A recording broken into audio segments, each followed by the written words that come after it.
T'es prête? Superbe. Dans l'épisode du jour, je suis avec Maëva de Faire Trotteur, donc le voyage à impact positif. Tout ça nous augure un épisode super intéressant avec des belles valeurs à partager. Alors bienvenue Maëva, Merci, enchantée et merci de l'invitation. avec plaisir. Merci d'avoir accepté mon invitation justement. Dis-moi Maëva, d'où vient le nom de Faire Trotteur pour commencer tranquillement? Alors, le nom de Faire-Trotteur remonte à il y a de nombreuses années maintenant, puisque avant que Faire-Trotteur existe et prenne la forme qu'il a aujourd'hui, j'ai commencé en réalité mes débuts dans le tourisme bas carbone, d'abord en tant qu'amatrice, en tant que voyageuse. Et à ce moment-là, je me suis dit: «Tiens, je fais plein de voyages, absolument géniaux». Enfin, je découvrais plein de choses et tout et je me disais: «Il faut absolument que je partage mes aventures pour encourager un maximum de gens à faire pareil». Et donc j'ai créé, il y a je pense bien entre 7 et 5 ans, un compte Instagram qui s'appelait à l'époque Hit the Fair Road, donc une référence à Hit the Road Jack, que j'avais un petit peu remodelé façon voyage responsable. Et à ce moment-là, sur ces réseaux-là, quand je m'adressais à ma communauté, en tout cas le petit nombre de gens qui me suivaient, je les appelais mes faire trotteurs, donc les globetrotters responsables, parce que c'est faire, F-A-I-R. Et quand progressivement la volonté de créer Fairtrotter telle qu'elle existe, telle que voilà, la société existe aujourd'hui, j'ai commencé à chercher un nom et ça s'est un peu imposé assez logiquement. Et c'est comme ça que Fairtrotter, le nom Fairtrotter est né. C'est un parcours, l'entrepreneuriat, c'est un parcours justement, on va en parler tout au long de cet épisode. Donc, merci pour l'historique de ce nom qui nous parle maintenant un peu plus. Je sais que tu es associé aujourd'hui dans l'entreprise. Est-ce que ça a été le cas dès le départ quand tu as quand tu lancé ce compte Instagram? Ou alors comment ça s'est fait? Pourquoi tu as décidé de t'associer et comment ça s'est passé? Alors non, enfin, le tout début du parcours entrepreneurial s'est fait seul.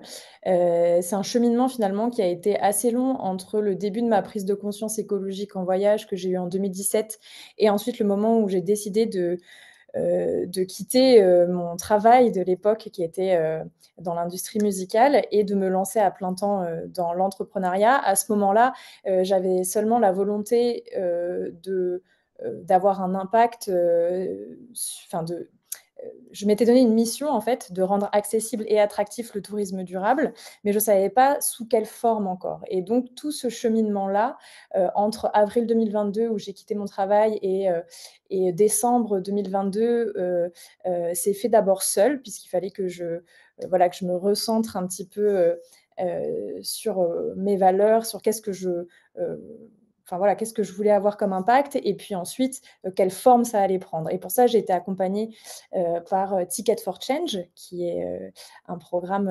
d'accompagnement qui est absolument génial et qui permet de remettre plein de choses en question et surtout de passer d'une idée à un prototype. Et donc voilà, j'ai fait ce cheminement-là pour arriver enfin, décembre 2022 avec la forme d'une agence de voyage en tête. Et lorsque 2023 a commencé, je me suis dit, bah, là, je vais avoir besoin je ne vais pas pouvoir réussir à mener ça de front toute seule. Il faut absolument que j'ai quelqu'un d'autre avec moi, et notamment pour pas être seule dans l'aventure entrepreneuriale, mais aussi pour combler mes lacunes parce que j'ai pas des compétences partout, et donc il me manquait des compétences notamment commerciales et opérationnelles très concrètes aussi de travel planning justement. Euh, et donc j'ai recherché quelqu'un qui avait ce profil-là. Et c'est comme ça que j'ai rencontré Cédric, qui est aujourd'hui cofondateur et associé voilà, depuis début 2023. Top. Et comment t'as fait pour le rencontrer? Est-ce que t'as mis une annonce quelque part? Et Je compare souvent notre rencontre à Tinder, puisque finalement j'ai posté une annonce en disant: «Voilà, je recherche, mon âme sœur professionnelle». J'ai, eu des matchs, j'ai des personnes qui m'ont répondu qu'ils étaient intéressés, et puis ensuite, j'ai swipé à droite, j'ai swipé à gauche, j'ai sélectionné les profils que je voulais rencontrer. On a daté, on s'est rencontrés, de visu ou en visio. Et c'est ce qui s'est passé avec Cédric notamment. On s'est rencontrés autour d'un déjeuner, on a échangé et puis après ça, on a décidé de faire une période de test d'abord, de 3 mois et après les 3 mois, on s'est officiellement mis ensemble et on a officiellement commencé notre association. Donc oui, un processus volontaire, une recherche volontaire et une voilà, une bonne surprise, en chemin de tomber sur le profil de Cédric. Et qu'est-ce qui a fait justement que tu t'es décidée sur Cédric et pas d'autres personnes? Est-ce que c'était lié aux valeurs du tourisme durable ou est-ce que c'était d'autres critères? Alors effectivement, les valeurs étaient essentielles, dans le projet. J'avais vraiment besoin de quelqu'un qui était aussi investi, dans, les engagements, qui soient environnementaux ou sociaux que moi, pour qu'on soit vraiment, sur la même longueur d'onde. Puisque nous, enfin moi, dès le début avec Fairtrotteur, j'avais, une vraie volonté, même dans la forme même de la société. Par exemple, j'ai toujours eu envie d'aller chercher, enfin de faire partie de l'économie sociale et solidaire, qui est une forme spécifique, que n'ont pas du tout toutes les entreprises, et même de pousser, plus loin en allant chercher un agrément ESUS, donc de suivre une utilité sociale. Et donc voilà, c'est des choses qui sont au-delà même de l'offre qu'on va proposer, qui en elle-même est engagée. C'est le fonctionnement même de la société, que je voulais aligner avec ces valeurs-là, et donc il fallait nécessairement que la personne qui allait partager, l'aventure avec moi, soit dans la même, mouvance. Et Cédric avait un profil qui était particulièrement, enfin qui s'est particulièrement dégagé, parce que c'est quelqu'un qui déjà dans sa vie personnelle, est engagé sur beaucoup de sujets. Au moment où on s'est rencontrés, il venait de enfin il était, digital nomade, et donc en plus de ça, il voyageait en Europe, en train. Et ce qui était, très intéressant à ce moment-là, parce qu'il a pu aller à la rencontre de plusieurs de nos prestataires, du coup, et tester certains circuits, sur le trajet. Donc ça aussi, ça a joué de se dire: «Bah, c'est quelqu'un qui en plus de ça est vraiment intéressé par le tourisme bas carbone, et qui l'incarne, réellement». Et puis ensuite, il y a eu les compétences aussi, et bien évidemment, et lui avait un profil, qui cochait toutes les cases. Je cherchais quelqu'un, de commercial, et d'opérationnel. Ses expériences professionnelles précédentes étaient là-dedans, et il avait fait juste avant, de me rencontrer, il s'était lancé dans une formation de travel planning, bas carbone, et donc il avait pour objectif d'abord de lancer son activité de travel planner bas carbone. Et donc, quand il a entendu parler de Fairtrotteur et qu'il a vu l'annonce, il s'est dit: «Bon, bah, là, ça me permet, de prendre encore une autre dimension et de voir les choses un petit peu, plus largement, et de rejoindre, voilà, de créer une agence au sens large du terme». Et donc voilà, il y avait toutes les cases qui étaient cochées, en plus de bien s'entendre humainement aussi, parce que ça, c'est Ouais. important. Hyper important, ouais, Hyper important. j'imagine, quand tu bosses ensemble, d'être sur les mêmes valeurs, mais aussi la même façon de travailler.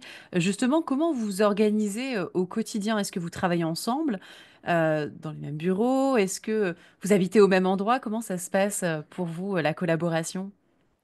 Alors, on n'a pas de bureau physique. Aujourd'hui, on n'en ressent pas le besoin. On a encore une petite équipe, et notamment, la 3e personne qui bosse actuellement avec nous habite en Bretagne. Donc, elle vient, 1 fois par mois sur Paris, et on se retrouve physiquement tous 1 fois par mois sur Paris à minima. Mais sinon, voilà, on n'a pas de bureau, et on fait beaucoup de distanciel. Et finalement, notre collaboration avec Cédric a commencé comme ça, puisqu'il était digital nomade, comme, je le disais. Et donc, on faisait beaucoup voilà, de visio, d'appels, téléphoniques, et 1 fois par mois, il faisait en sorte quand même de revenir sur Paris pour qu'on se voie et qu'on ait quand même des moments, partagés ensemble. Donc c'est un rythme avec lequel, on est habitué, et qui nous permet d'être assez, mouvant, et de pouvoir travailler d'un petit peu partout. Mais voilà, toujours avec quand même la volonté d'avoir des moments où on se retrouve en présentiel dans des Oui. coworking. Important ça, pour quand on travaille en équipe. Tu nous disais qu'il y avait une troisième personne. C'est quoi son rôle dans la boîte? Comment et pourquoi vous avez décidé de recruter une autre personne? Oui, alors en fait, en janvier, de l'année dernière, on a recruté 2 personnes. Alors recruter est un grand mot, mais on a, recruté pour le coup, une alternante en communication et marketing, donc qui nous a accompagnés durant toute l'année, et qui m'a beaucoup épaulée sur cette partie-là, puisque moi j'avais plutôt entre autres, avec la casquette CIO, également la casquette communication marketing, mais qui prend quand même beaucoup de temps et donc voilà, j'avais d'avoir quelqu'un qui m'épaulait sur ces sujets-là, ça c'était important, et puis, on a aussi recruté donc cet autre profil-là, qui s'appelle Luigi, et qui, lui, aujourd'hui travaille en freelance avec nous, donc en mission, et lui, s'occupe de tout ce qui est, partenariat et développement commercial. Et Ok, aujourd'hui, c'est particulièrement, important puisque, depuis, l'été dernier, on s'est ouvert, au B2B. Donc avant, on s'adressait uniquement à des particuliers et aujourd'hui, on s'adresse aussi aux CSE et aux entreprises et donc il y a tout un axe de développement commercial important à faire et lui nous épaule entre autres sur ce sujet-là. ouais, c'est un gros sujet. En plus, sur ce que tu abordes, c'est des démarches qui sont assez longues en termes d'engagement des entreprises. C'est une personne qui avait déjà une expérience auparavant dans le commercial sur ce segment-là ou pas du tout? Comment vous avez fait pour recruter Luigi, du coup? Oui, alors, pour le coup, le profil de Luigi est assez atypique. C'est quelqu'un qui a, commencé, sa carrière, d'abord dans la recherche. Il a été, doctorant. Ensuite, il a continué, à travailler plutôt dans le domaine, de l'éducation, mais avec un profil, de enfin de directeur. Et ensuite, voilà, il a eu quelques expériences dans le commercial et ce qui nous a, heu, convaincus sur le profil de Luigi, c'était, vraiment sa connaissance extrêmement, poussée des sujets environnementaux et sa détermination à toute épreuve, à voilà, à faire rayonner ces valeurs-là et et à apprendre, en fait. Il a ce goût de l'apprentissage qui est, qui va avec son profil, hein, il n'était pas académique pour rien et donc il est constamment à la recherche, voilà, de nouveaux apprentissages et de nouveaux challenges et donc on a décidé de lui faire confiance. Au début, on cherchait pas nécessairement un profil, freelance, on cherchait plutôt, un deuxième alternant et on s'est dit: «Bah, on va lui donner sa chance, on va voir comment ça fonctionne» et ça fonctionne plutôt pas mal. On est ravis de l'avoir parmi nous et aujourd'hui, il a bien fait ses preuves. Trop chouette. Et pourquoi vous aviez décidé d'ouvrir une branche B2B? Parce qu'à la base, donc vous avez développé pendant un an le B2, alors, les particuliers, et ensuite vous avez décidé d'ouvrir aux entreprises. Ça a été quoi le déclic qui a fait ce choix? Alors, tout simplement que s'adresser quand on est, une agence de voyage telle qu'on l'est aujourd'hui, s'adresser uniquement aux particuliers, c'est très intéressant, mais ça demande énormément de temps pour très peu de taux de transformation derrière et du coup, étant donné qu'on a également des marges réduites sur la vente de nos voyages, on ne peut pas se permettre comme, sur la vente de brosses à dents de faire 75 de marge, c'est pas possible.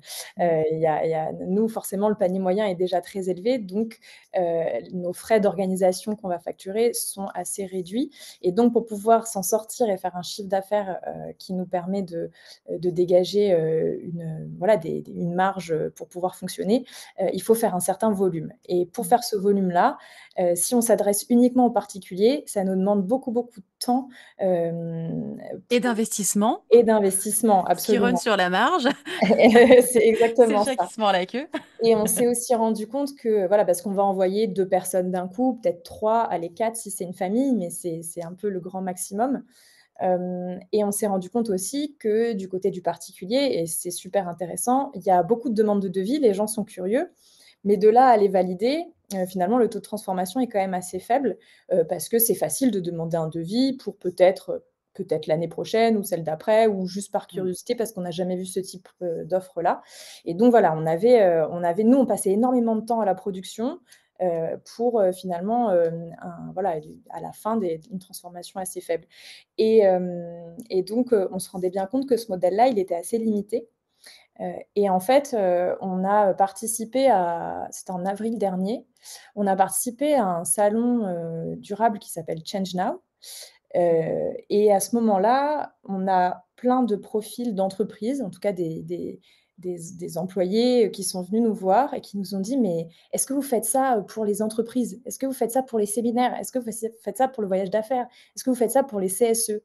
Alors la première fois, on disait non, la deuxième fois, on disait non, la troisième fois, on disait non et puis la quatrième fois, on a commencé à dire: «Bah, peut-être, on va peut-être commencer à y réfléchir» et donc ça nous a planté la petite graine de se dire: «Bah, en fait, il y a peut-être un truc à faire, sur ce côté-là» et ensuite, ça a été le dernier palier franchi, c'est qu'on a reçu une demande entrante, pour le coup, d'un CSE, enfin d'un collectif à l'intérieur d'une entreprise, d'un collectif de collaborateurs et de collaboratrices engagés qui nous ont dit: «Voilà, notre CSE fait tel type de voyage, on aimerait proposer des alternatives bas carbone. Est-ce que vous pouvez nous proposer quelque chose?» Et à partir de ce Mmh. moment-là, on s'est dit: «Bon, bah, là, il y a clairement une demande, il y a clairement un truc à faire» et on y est allé et en fait, à partir du moment où depuis l'été dernier, on a ouvert cette branche-là, on se rend compte à quel point c'est un marché intéressant et qui donc nous permet, de faire partir plus de monde d'un coup, puisque tout de suite on va faire partir des groupes.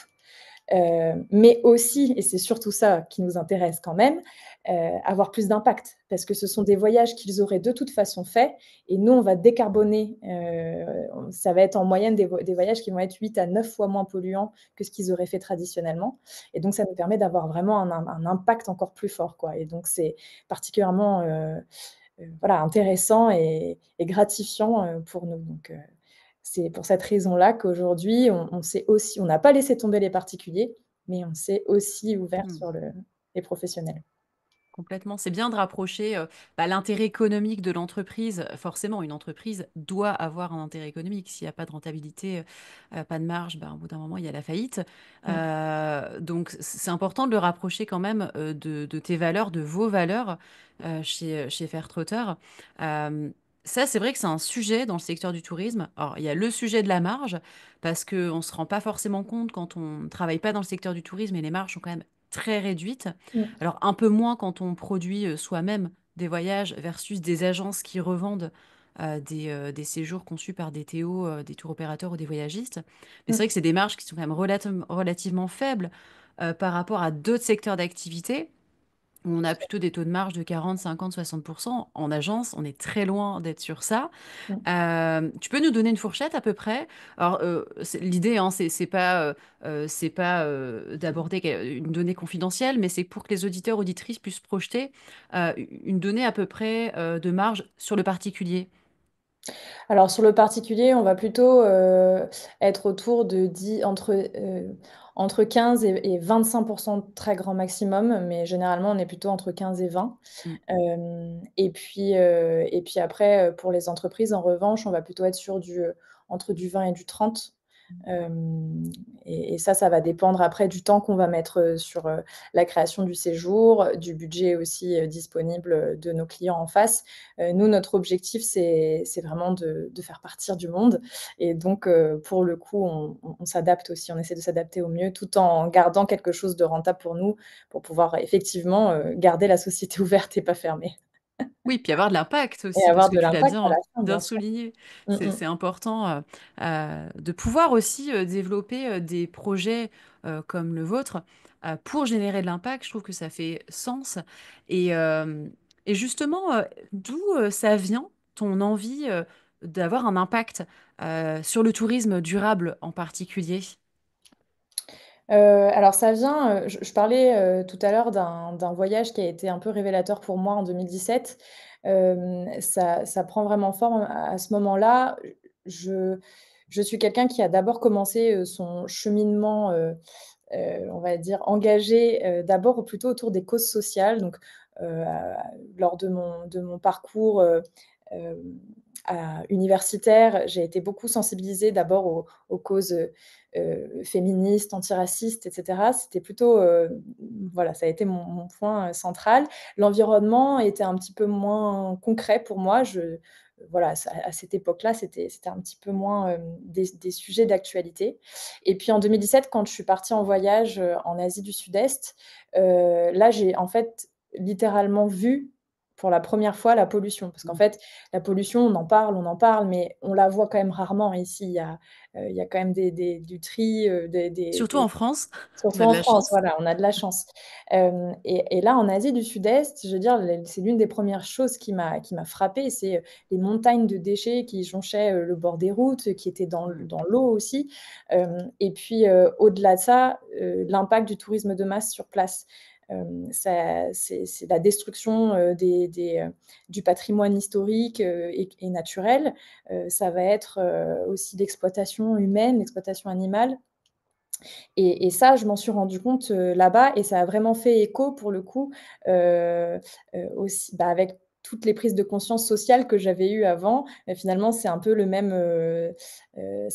racine, hein, les questions de domination, que ce soit, enfin, peu importe la forme qu'elle prend, en fait, la domination de l'un sur l'autre. Là, c'était du coup de l'humain sur la nature, ou enfin bon, bref, c'était un peu voilà, les mêmes racines, et donc du coup, ça m'a vraiment, vraiment, frappée.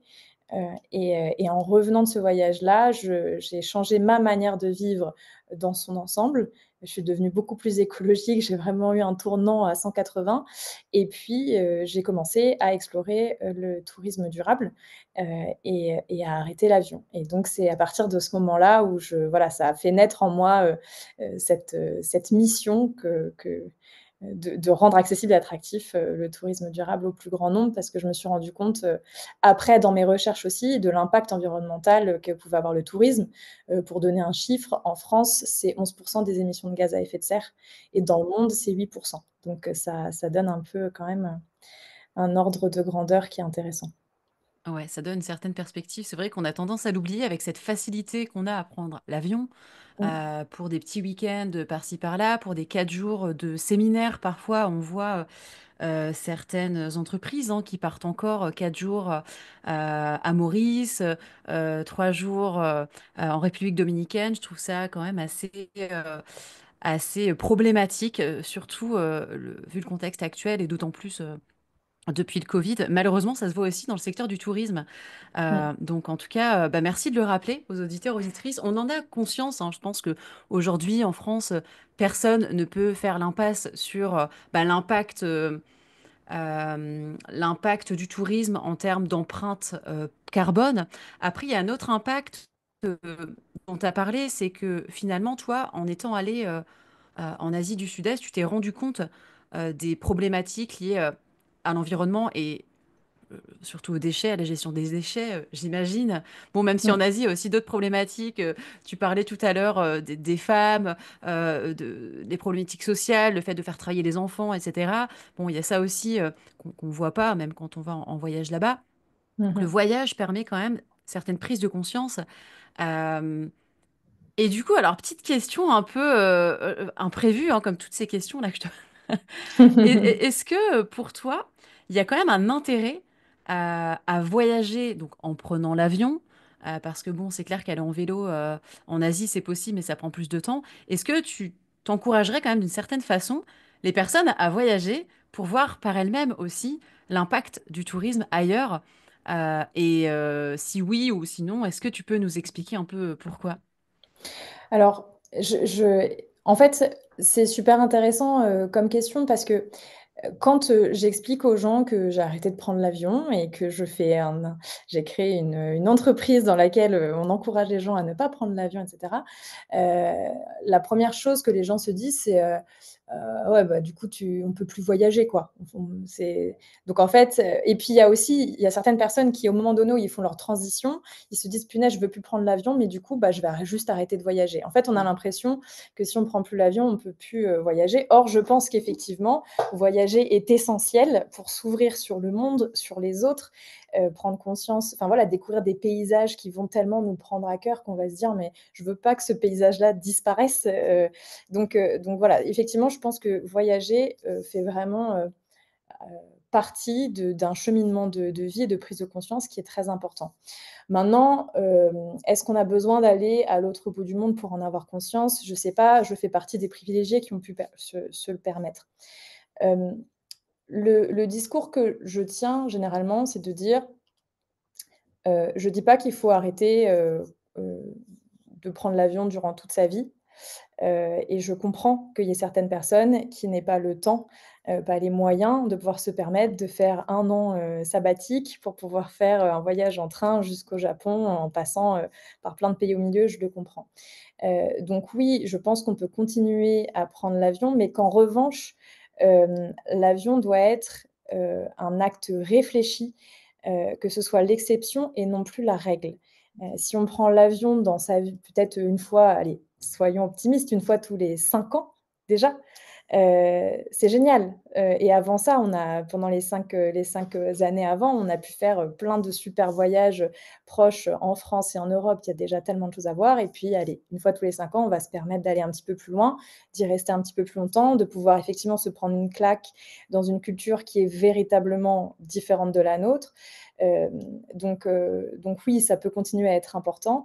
Forcément, moi, je suis plutôt, je dirais plus voilà, je suis plutôt partisane de dire si demain je vais à l'autre bout du monde, dans ce cas-là, je c'est vraiment le voyage d'une vie et j'arrête 3 mois, 6 mois, 1 an mon travail et j'en fais tout un périple. Mais je comprends que ça soit pas le cas de tout le monde et que ça peut avoir son importance quand même, de voilà, d'être confronté à des choses qui sont très, très différentes de nos habitudes. Donc c'est comme ça que je me positionne un petit peu sur ma relation avec l'avion. Merci de nous partager ça avec transparence. C'est vrai que c'est un sujet qui est encore un peu touchy pour certaines personnes parce qu'il y a d'un côté celles qui sont hyper réfractaires, assez peut-être moralisatrices aussi sur le fait de prendre l'avion. Il y a des personnes qui se questionnent, qui ont encore envie de le prendre, qui ne savent pas vraiment comment réduire l'impact. Et c'est bien qu'il y ait des solutions comme ce que vous proposez avec Fairtrotter parce que ça facilite un petit peu la vie des Eh oui. voyageurs. En fait, il y en a beaucoup qui ne se rendent pas compte de ce qu'il est possible de faire Ouais. et parce que ça prend, voilà, ça prend beaucoup de temps pour se renseigner sur ces sujets-là et je l'ai très vite vu, à partir du moment où j'ai commencé à voyager sans avion et à expérimenter, le tourisme durable, moi, alors j'ai toujours adoré organiser mes vacances et mes voyages, donc je passais beaucoup de temps à faire ça et mon entourage trouvait ce que je faisais, c'était génial et hyper inspirant, mais personne passait le cap parce qu'ils avaient pas ni enfin, ils avaient ni l'envie ni le temps Mm. à y consacrer, ni les connaissances aussi. Et donc c'est d'ailleurs un peu pour cette raison-là aussi que je me suis dit: «Bah, faut les aider là, il faut les prendre par la main, il faut créer quelque chose qui leur permette de passer le cap». Donc c'est aussi pour cette raison-là que Fairtrotter existe. Donc voilà, donc c'est effectivement ça demande beaucoup de choses et c'est pour ça que je pense qu'il faut, des intermédiaires comme Fairtrotter pour pouvoir faire cet accompagnement-là. Et après il y a certaines personnes qui, elles, adorent organiser leur voyage toutes seules et ça Fairtrotter va pas nécessairement leur parler, quoique peut-être à travers leur CSE ou leur séminaire d'entreprise, mais voilà, ça c'est nous, on est là un petit peu pour accompagner les personnes qui n'ont ni le temps, ni l'énergie, ni les connaissances. Ouais, ça facilite. Bah, c'est sûr que là, il y a justement, on va parler de votre concept. Est-ce que tu peux nous le résumer en une ou deux phrases? Euh, et puis peut-être nous parler de quelques aventures que vous proposez, quelques séjours.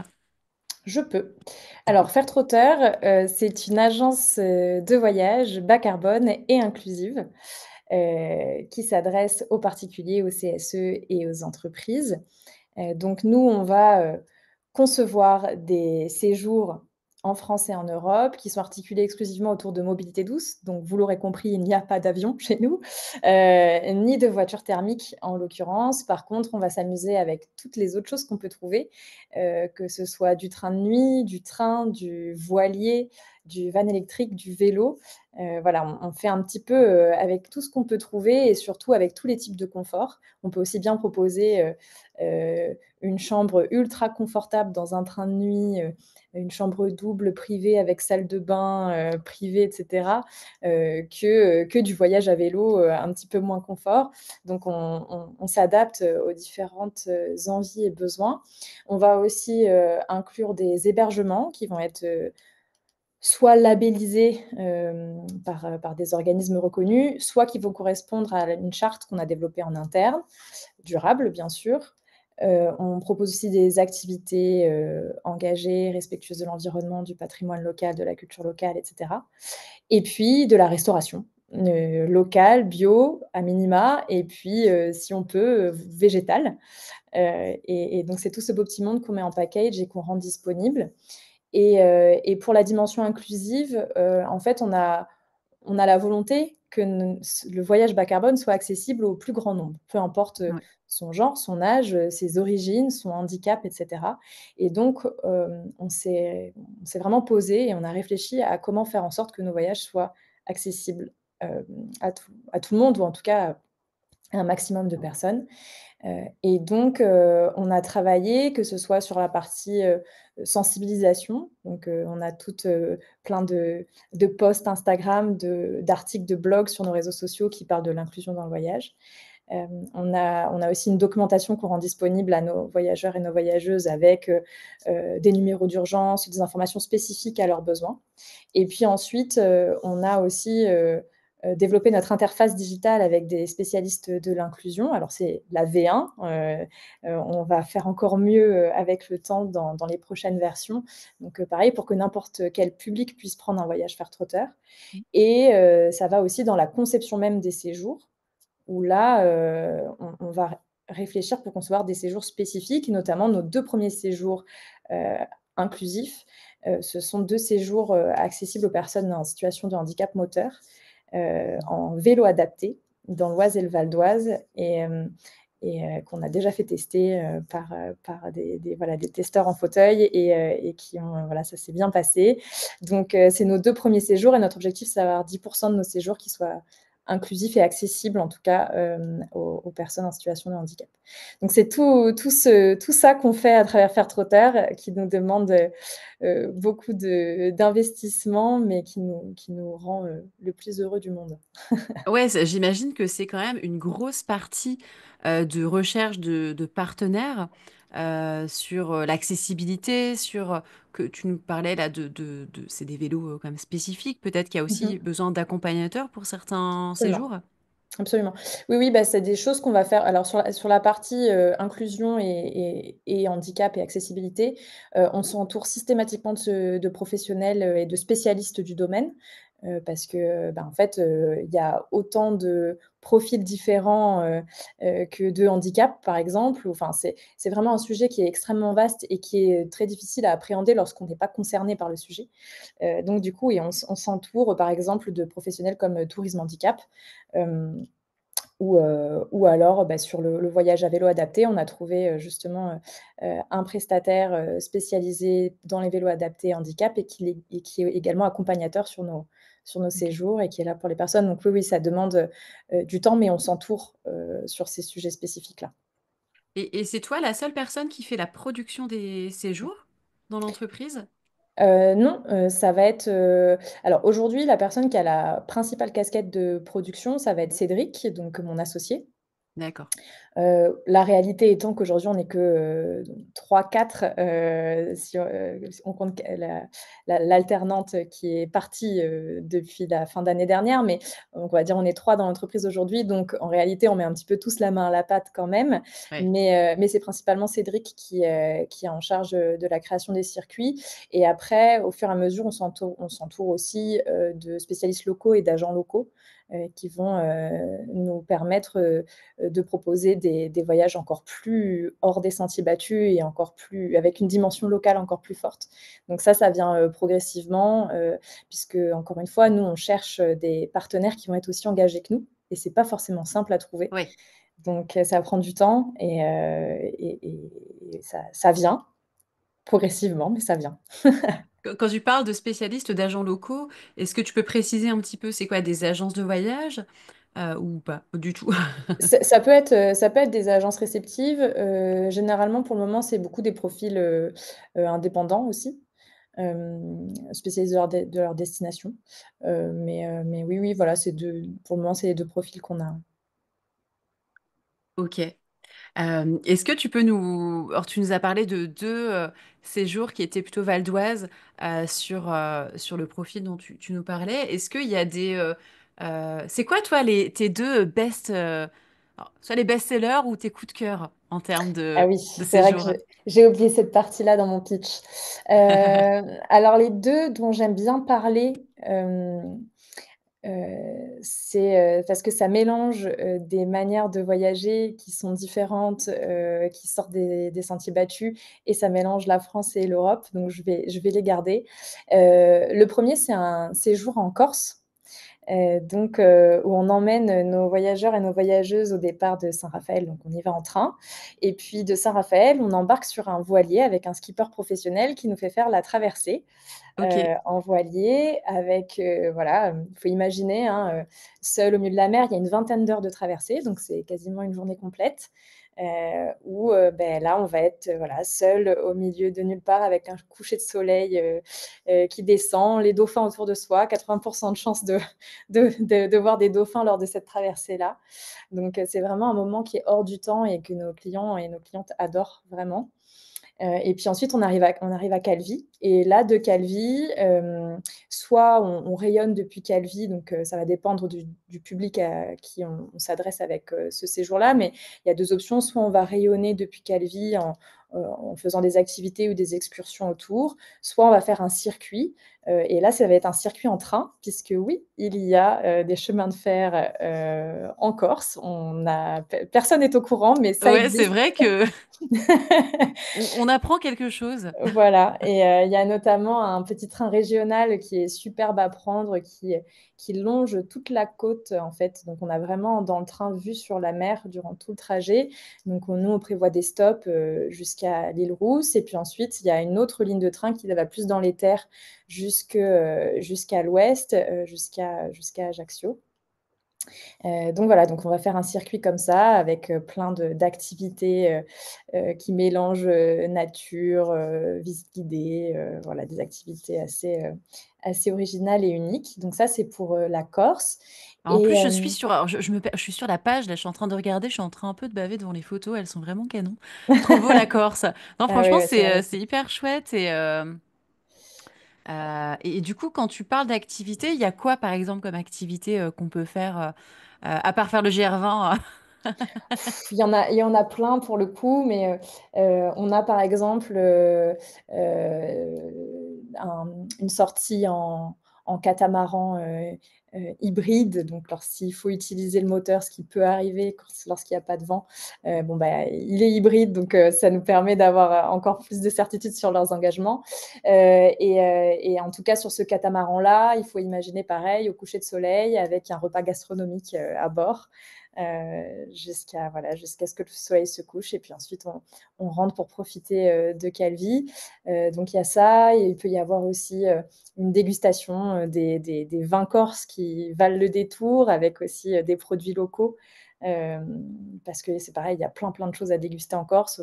On pense souvent au fromage, mais il n'y a pas que ça, il y a aussi des délicieux fruits, enfin, il y a plein de choses à découvrir. Donc voilà, c'est les 2 auxquels je pense comme ça. Il y en a plein d'autres. Il y a des choses plus nature, du canyoning, enfin voilà, il y a plein, plein de choses à penser. Et du coup, c'est sur mesure ou est-ce que le programme, il est déterminé? Est-ce que les personnes peuvent quand même choisir un petit peu ce qu'elles veulent faire? Alors ça va dépendre. Donc lorsqu'on s'adresse aux particuliers, sur notre site internet, ça va être du personnalisable. Donc nous, on Ok, va avoir un un squelette de séjour, de circuit et les personnes vont pouvoir personnaliser, la durée, les types d'hébergement qu'ils souhaitent aussi. Donc c'est pareil, en fonction du budget, on peut aller du B&B à du 5 étoiles. Ils vont choisir aussi, les activités, s'ils souhaitent, en ajouter ou pas. Enfin voilà, il y a plusieurs choses comme ça sur lesquelles ils peuvent jouer avec les curseurs. Donc ça, c'est pour la partie particulier et après pour les voyages de CSE, là, ça va être vraiment, en fonction des besoins des CSE parce que en fonction des profils, il y a des besoins assez spécifiques. Donc, c'est pareil. Nous, on arrive avec, une idée, un squelette et puis ensuite on co-crée, en d'accord. fonction de ce qui est demandé. Donc ça reste, on va dire, du personnalisable, ouais. Chouette. C'est bien ça, du coup, ça colle aux attentes des voyageurs qui ont de plus en plus envie, justement, d'avoir cette personnalisation dans le voyage, ce qui est pas toujours facile, en tout cas chez les acteurs classiques, donc c'est trop bien de pouvoir le Ouais. proposer. Bah, ça nous Tu voulais... semble ça nous semble essentiel, sur ce qu'on propose parce que, Ouais. voilà, c'est pour pouvoir convaincre un maximum de personnes, il faut que ça soit à leur image, donc Oui, c'est du travail après derrière. Euh, absolument. Avec une petite équipe, ça doit pas être simple, j'imagine, à gérer. Et non, et non, Mais non. tu voulais nous parler du coup d'une autre expérience que vous Oui, et proposez?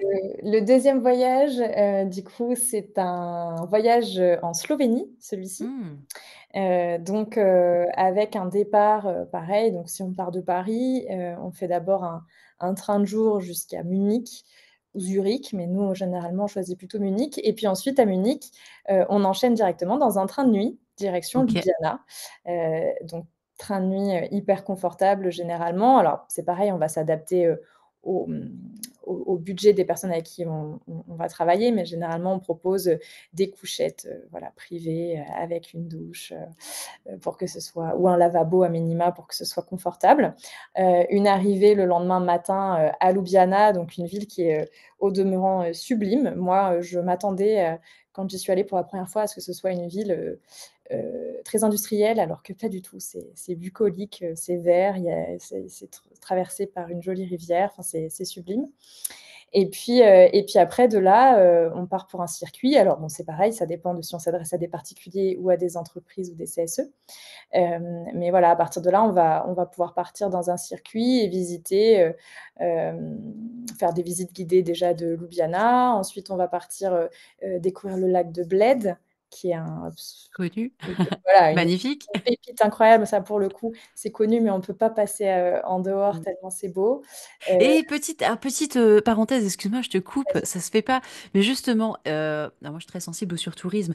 Est-ce que au lac de Bled, il y a du monde ou est-ce qu'on est quand même dans une destination qui reste assez protégée du alors surtourisme? on est alors c'est une destination où il y a du monde. On n'est Mm. quand même pas sur, une destination qui est victime du surtourisme comme peut l'être, Venise ou Barcelone, par exemple. Où là, on voit vraiment l'impact négatif, sur les populations locales qui ne peuvent même plus se loger sur place Ouais. tellement, les loyers ont augmenté ou tellement c'est pris d'assaut par les Airbnb. Donc on n'est pas, sur voilà, sur cette dimension-là. Ça reste touristique tout de même, mais voilà, en pleine saison, c'est quand même largement vivable pour l'avoir fait, pour le coup, en pleine saison moi-même. Ça reste, quand même agréable, et puis de toute façon, nous, on va plutôt encourager à partir hors saison. Mm. Donc ça nous permet, en plus de limiter un petit peu, le rassemblement de personnes au même endroit, au même moment, quoi. Donc Ouais, et ça, justement, embrayons un petit peu sur ça parce que c'est un sujet aussi, c'est vrai que c'est pas forcément simple pour la majorité des Français, des Françaises, de pouvoir partir hors saison. mmh. Comment ça se passe dans ces cas-là? Est-ce que, toi, c'est quoi le profil de voyageurs que vous avez? Est-ce que c'est des familles, du coup, qui sont quand même limitées par les vacances scolaires? Est-ce que c'est plutôt des voyageurs qui n'ont pas d'enfants et du coup qui ont plus de possibilités de partir hors saison? C'est quoi votre profil type de voyageurs et comment vous organisez ça, du coup? Alors aujourd'hui, on a les 2. Ok. On a les 2 profils. On n'a pas encore eu de départ de famille avec des très petits enfants. On va peut-être en avoir un bientôt parce qu'on a eu une demande, il y a pas longtemps. On est en train de travailler, enfin avec eux sur leur voyage, donc avec un bébé de 1 an. Donc ça sera une première, mais voilà, pour le moment, ça va plutôt être, soit des familles avec des grands enfants, voire des ados, soit un public, adulte. Alors après, nous, lorsqu'il y a des enfants, on va essayer de se caler tout de même sur les vacances scolaires, mais de quand même partir sur des hors saison. Par exemple, prenons la Corse, on va plutôt essayer d'encourager les gens à partir sur, les vacances de printemps entre avril et mai, qu'en juillet-août, par exemple. Mmh. Ça va être un peu comme ça où on va, essayer de s'adapter. Idem, pour l'Écosse, par exemple, où on va leur dire: «Bon, bah, évitez, peut-être juillet-août et on va essayer de jouer avec les vacances autour», que ce soit, enfin là, c'est pareil, l'Écosse, on va plutôt autour de avril-mai qu'en octobre. Mais la Corse, par exemple, on pourrait tout à fait penser aussi, la faire sur les vacances d'octobre. C'est possible, la traversée se fait entre avril et octobre, donc c'est envisageable. Voilà, donc on va essayer de jouer comme ça un petit peu avec les leviers qu'on a et quand on a un public qui est pas, contraint par les vacances scolaires, là Ouais. on se fait C'est plaisir. plus, et du coup, c'est souvent bien, comment le prennent les gens? Est-ce qu'en fait, ils se disent: «Bah, ouais, c'est normal, c'est vrai qu'on préfère partir hors saison, pour avoir moins d'impact», ou est-ce qu'en fait, c'est plus compliqué de leur faire entendre que, ça serait bien d'éviter, juillet-août? Non, enfin, on n'a jamais eu de problème jusqu'à maintenant. En fait, c'est gagnant pour tout le monde parce que, à partir du moment où on arrive à s'adapter à un planning qui est le leur tout de même, eux, ils sont quand même, plus contents lorsqu'ils se vont dans un endroit où ils vont être, moins assommés, par, la masse, autour d'eux et Ouais. se sentir un peu plus voilà, un peu plus seuls au monde, pouvoir faire des activités en tout petits groupes, donc ils sont gagnants dans l'histoire, ils le savent et pour le Mmh. moment, on n'a jamais eu de soucis sur ce sujet-là, au contraire. Oui, puis j'imagine que les personnes qui viennent, chez vous, chez Fairtrotter, bah, c'est des personnes qui sont déjà peut-être un peu sensibilisées? Oui, assez, ouais. Mmh. OK. Ah, c'est Oh, c'est ça ils vont avoir des niveaux de sensibilisation différents. Je pense notamment, lorsqu'on fait du voyage, CSE, bon, bah, va y avoir dans l'ensemble d'un groupe des sensibilisations différentes. Certains qui vont être très sensibilisés, d'autres un peu moins, qui ont juste trouvé le voyage cool et qui se sont dit: «Let's go, j'ai envie d'essayer ce voyage». Donc il y a un peu, des profils, qui diffèrent, mais il y a quand même une certaine appétence mmh. généralement pour, les sujets environnementaux, et sociaux derrière aussi. Aujourd'hui, vous avez combien de séjours au catalogue? Alors c'est compliqué parce qu'on a les catalogues affichés, sur notre, site internet. Donc là, aujourd'hui, on en a une vingtaine OK, et puis il y a tous les catalogues derrière qu'on propose aux CSE qui sont, eux, pas tous affichés sur notre site internet puisqu'on va vraiment le faire enfin, encore une fois, en fonction de la demande, du client et de leurs, besoins et de leurs exigences et là, on doit avoir peut-être une trentaine supplémentaires qui sont pas avec toutes les déclinaisons OK. inclus, qui sont pas affiché. Ça a dû vous prendre un temps de dingue parce que là, finalement, on est début 2025, enfin, on est déjà fin janvier en réalité, au moment où tourne cet épisode de podcast. Tu as lancé, en début 2023, c'est ça? C'est ça, on a créé la société OK. en avril 2023. Ouais, donc ça fait 1 an, presque 2 ans en fait, Oui. et ça a dû vous prendre quand même pas mal de temps, de faire autant de production. Oui, alors après, il faut bien prendre en compte que sur l'ensemble, enfin, sur un voyage, on va aussi avoir plusieurs déclinaisons possibles, donc je les compte un petit peu dans ces, parce D'accord. que ça va être en fonction, il va y avoir des thématiques différentes, des choses comme ça. Mais oui, oui, ça prend du temps. Heureusement, on est passionné par le sujet et on a C'est plein la base d'idées. dans notre métier. C'est exactement, c'est la base de notre métier, mais oui, oui, c'est sûr que il faut aimer ça. Ouais.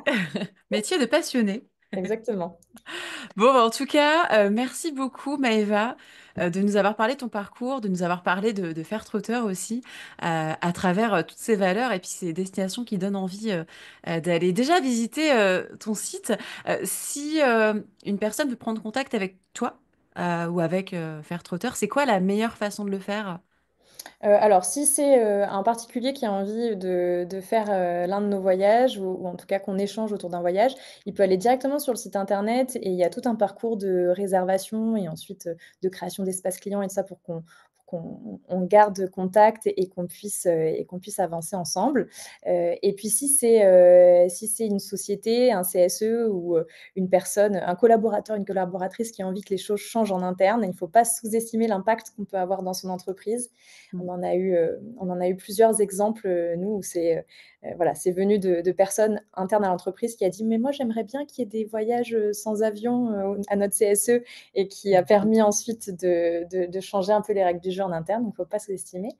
Donc voilà, donc si c'est un de ces profils-là, dans ce cas-là, il y a un onglet entreprise sur notre site internet et il y a notre contact, email, et là on prend rendez-vous ensemble et on échange sur les besoins de la personne et pour pouvoir faire une offre.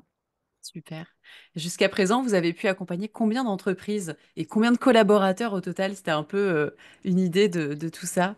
Alors aujourd'hui, il faut savoir que nous, alors ça fait depuis avril, comme je disais, avril 2023 que la société existe, mais en réalité, on a commercialisé seulement en mars de l'année dernière, donc mars 2023. 2024. 2024, c'est vrai que nous sommes en 2025. Mon cerveau a du mal à fonctionner. Il a du mal à se rendre compte qu'on a passé l'année là. Donc en mars 2024, on a commercialisé parce que c'est seulement à ce moment-là qu'on a eu notre licence de voyage. Donc en fait, ça fait moins d'un an, Mm. vraiment qu'on a commencé à commercialiser, et du coup, ça fait depuis, 8 mois qu'on s'adresse aux entreprises. Et aujourd'hui, on compte, une soixantaine de départs, là prévus depuis, le début de l'année. Et on espère qu'il y en aura plein d'autres. On est seulement, le 29 janvier. Donc voilà, on espère, heu, enfin, à voir ce que la suite va nous réserver, puisqu'on est en discussion avec, plusieurs autres entreprises.